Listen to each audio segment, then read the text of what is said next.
দর্শক আসসালামু আলাইকুম। আপনারা কেমন আছেন? প্রিয় দর্শক, আশা করি সকলেই আল্লাহ তাআলার অশেষ রহমতে ভালো আছেন। প্রিয় দর্শক, আজকে খুবই গুরুত্বপূর্ণ ও কার্যকরী একটি ভিডিও নিয়ে আপনাদের মাঝে হাজির হয়েছি। তো প্রিয় বোন ও ভাইরা, এই গাছটির নাম হচ্ছে কিন্তু বনো শিম। বনো শিম বলা হয়। বন্ধুরা, শিমের প্রকার রয়েছে, একটি বনো শিম, একটা দেশি শিম। এটি হচ্ছে বনো শিম, আরও বিভিন্ন ধরনের প্রকার রয়েছে। তো বন্ধুরা আসুন, এই যে বনো শিম চাষাবাদ করার নিয়মটি।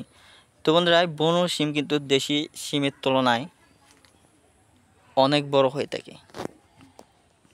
তো বন্ধুরা, এই বনো শিম কিন্তু অনেক বড় হয়ে থাকে আকারে, পাতা যেরকম ঠিক এরকম সবুজ বর্ণের হয়ে থাকে। তো বন্ধুরা, এই বনো শিম খেতেও কিন্তু সুস্বাদু এবং কি প্রচুর পরিমাণে উপকার রয়েছে। এই বনো শিম বন্ধুরা যদি আপনারা চাষাবাদ করতে পারেন, তাহলে বন্ধুরা আপনারা এই বনো শিমে যে সকল প্রকার ভিটামিন রয়েছে সেই সমস্ত অভাব পূরণ হবে ইনশাল্লাহ। তো বন্ধুরা, এই বনো শিম দিয়ে আপনারা কি করবেন?